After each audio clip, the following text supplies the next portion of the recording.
नमस्कार दोस्तों, मैं अमन स्वागत करता हूं आपके अपने यूट्यूब चैनल एजुकेशन हब पे। यह बिहार शिक्षक भर्ती के इतिहास का 8वां क्लास है और यह एससीईआरटी पे आधारित कक्षा 8 का तीसरा वीडियो है। इस पीडीएफ को प्राप्त करने के लिए आप हमारे टेलीग्राम से जुड़ सकते हैं, जिसका लिंक वीडियो के डिस्क्रिप्शन में दिया हुआ है। तो चलिए शुरू करते हैं।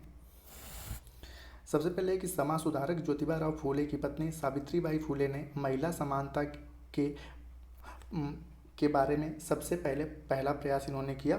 आगे आपका कि 1829 में राजा राम मोहन राय ने governor general Lord William Bentinck के सहयोग से सती प्रथा को समाप्त किया। आगे 1828 में राजा राम मोहन राय ने ब्रह्म समाज की स्थापना की। राजा राम मोहन राय का जन्म 1772 ईस्वी में हुआ था तथा इनकी मृत्यु 1833 ईस्वी में हुई। इन्हें आधुनिक युग के प्रणेता के नाम से भी जाना जाता है।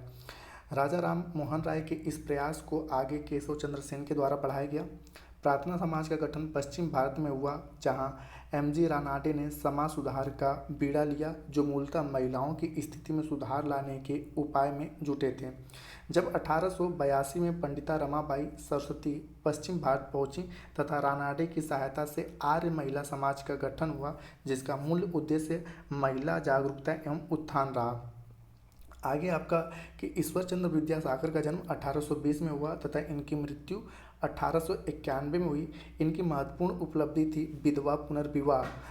1856 में विधवा पुनर्विवाह के पक्ष में एक कानून पारित कर दिया गया, परंतु विधवा पुनर्विवाह को एक वैधानिक मान्यता तत्कालीन समय में नहीं प्राप्त हो सकी। उसके लिए एक लंबे समय तक लड़ना पड़ा था।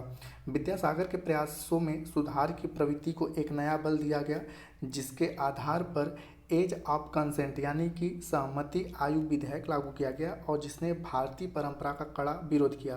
केशव चंद्र सेन ने इस कार्य को आगे बढ़ाया, जिसका परिणाम स्वरूप नेरेटिव मैरिज एक्ट पारित हुआ और इसके तहत बेसिक तौर पे शादी विवाह करने की एक निश्चित आयु सीमा तय कर दी गई। और शुरुआती दौर में जो आयु सीमा तय की गई, लड़कियों की 14 थी और लड़कों की 18 वर्ष रखी गई थी। संस्कृत की महान विद्वान पंडिता रमाबाई का मानना था कि हिंदू धर्म महिलाओं का दमन करता है, इसलिए इन्होंने ईसाई धर्म को ग्रहण किया एवं विधवा होने के बावजूद भी पुनर्विवाह किया। आगे आपका कि स्वामी दयानंद सरस्वती का जन्म 1824 में हुआ था और उनकी मृत्यु 1875 में हो गई और इन्होंने आर्य समाज की स्थापना की थी। स्वामी विवेकानंद का जन्म 1863 में हुआ तथा इनकी मृत्यु 1902 में हो गई। इन्होंने भारत के पिछड़ेपन का कारण बेसिक तौर पे उनकी शिक्षा के बारे में बताया कि भारत में अशिक्षा है, जिसके प्रति यहाँ पर इतना अधिक पिछड़ापन है। और 1893 में उन्होंने अमेरिका के शिकागो में जो प्रथम विश्व धर्म सम्मेलन हुआ था, उसमें इन्होंने भारत का प्रतिनिधित्व किया था।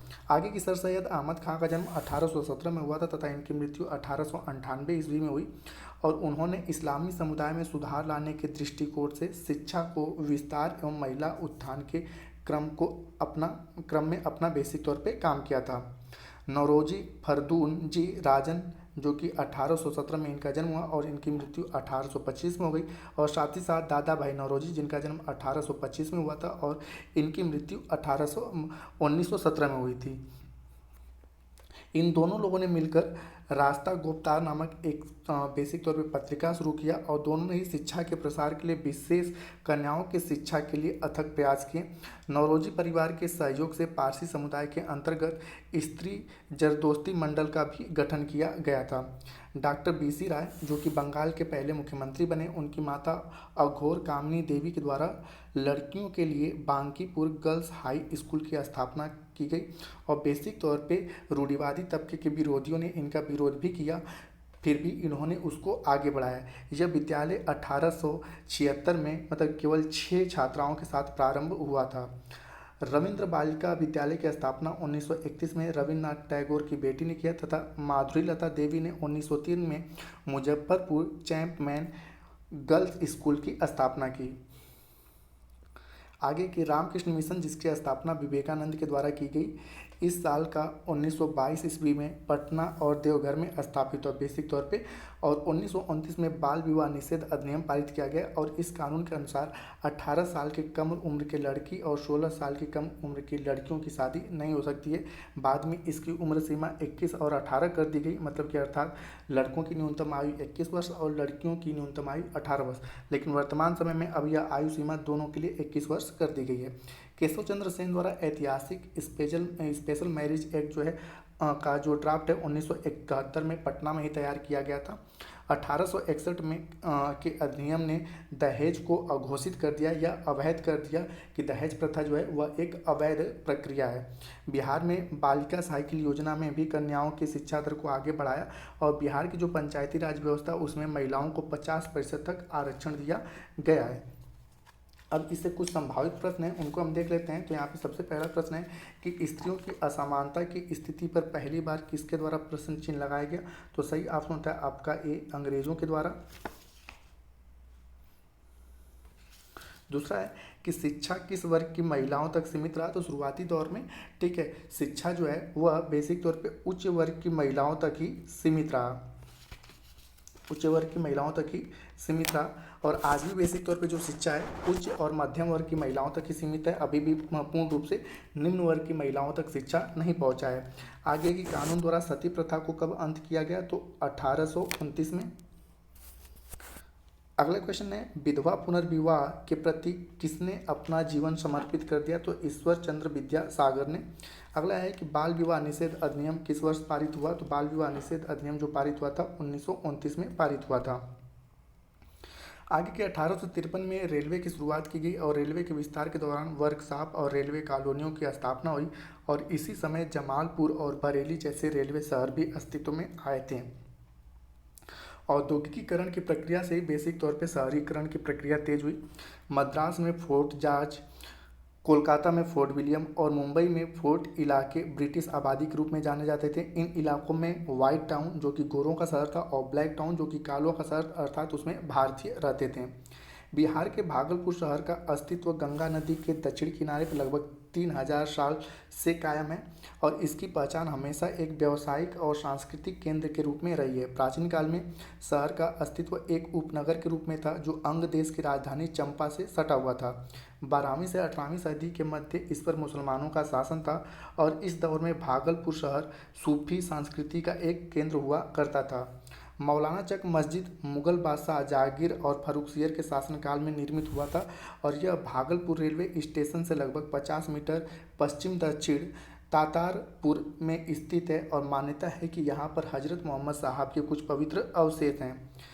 महाशय ड्योढ़ी का निर्माण 18वीं सदी के अंतिम वर्षों में भागलपुर शहर के स्थानीय जमींदार महाशय वंश के परेशनाथ घोष ने गंगा नदी के किनारे नियामतपुर वर्तमान का चंपापुर नगर में अपने निवास के लिए करवाया था। भागलपुर शहर के बड़े व्यापारियों में सर्वप्रथम मेसर्स भूदरमल चंडी प्रसाद का नाम आता है और यह राजस्थान से भागलपुर आए थे।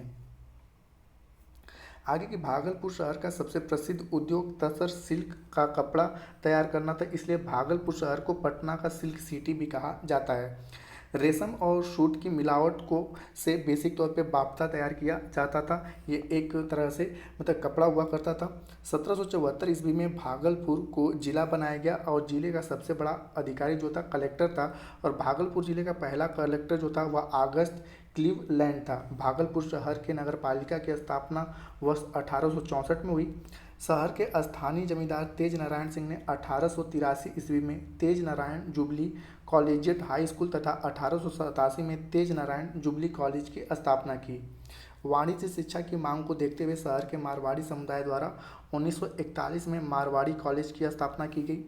भागलपुर में महिला शिक्षा की दिशा में महत्वपूर्ण कदम उठाए गए। श्री अरविंद घोष के पिता श्री कृष्णाधन घोष ने मोचदा बालिका विद्यालय की स्थापना 1868 ईस्वी में की और 1868 ईस्वी में ही जनना मिशन स्कूल भी खोला गया। महिला उच्च शिक्षा के लिए मोचदा बालिका विद्यालय परिसर में 15 अगस्त 1949 ईस्वी को महिला महाविद्यालय की बुनियाद डाली गई, जिसके लिए बरारी के जमींदार नरेश मोहन ठाकुर ने दान दिया और बेसिक तौर पे इन्होंने खंजरपुर मोहल्ले को पूरा दान में दे दिया था और इसके लिए उन्होंने यह चीज़ कहा था कि इस उपलक्ष्य में आप इस विद्यालय का नाम हमारी माता के नाम पे कर दें। तो इसलिए उनकी माता पर के नाम पर उस विद्यालय का नाम सुंदरवती महिला महाविद्यालय हुआ। देवदास के लेखक जो हैं वह शरद चंद्र हैं, यह भी बेसिक तौर पे भागलपुर में ही लिखा गया था और साथ ही साथ पद्धेर पंचाली जो हैं इनके लेखक विभूति भूषण बंदोपाध्याय हैं, इसकी भी रचना बेसिक तौर पे भागलपुर में ही हुई थी। साथ ही साथ जिसके लिए 1913 में रविन्द्रनाथ टैगोर को साहित्य के लिए नोबेल पुरस्कार मिला, गीतांजलि, इसकी भी पृष्ठभूमि, ठीक है, बेसिक तौर पे आपका भागलपुर में ही लिखा गया था। डॉक्टर राधाकृष्ण ने भागलपुर में ही साहित्य गोष्ठी नामक संस्था बनाई थी। क्लीवलैंड हाउस का निर्माण 1780 से 83 के मध्य भागलपुर जिले के पहले कलेक्टर क्लीवलैंड ने किया था। टॉमस डेनियल और विलियम डेनियल जो है ये दोनों भाई थे और तत्कालीन समय के यूरोप के प्रसिद्ध कलाकार थे। तो दोस्तों ये रहा आपका कक्षा 8 का तीसरा वीडियो। चौथे वीडियो में क्लास 8 समाप्त हो जाएगा, उसके बाद हम लोग शुरू करेंगे भूगोल को और इसी तरह से पूरा समाप्त करेंगे। तो उम्मीद करता हूँ कि आपको ये वीडियो पसंद आया होगा। वीडियो पसंद हो वीडियो को लाइक करें, कमेंट करें तथा अपने दोस्तों के साथ शेयर करें और चैनल बनाए तो चैनल सब्सक्राइब अवश्य कर लें तथा इस पीडीएफ को प्राप्त करने के लिए आप हमारे टेलीग्राम से जुड़ सकते हैं, जिसका लिंक वीडियो के डिस्क्रिप्शन में दिया हुआ है। तो वीडियो के अंत तक बने रहने के लिए धन्यवाद। मिलते हैं जल्दी नेक्स्ट वीडियो में।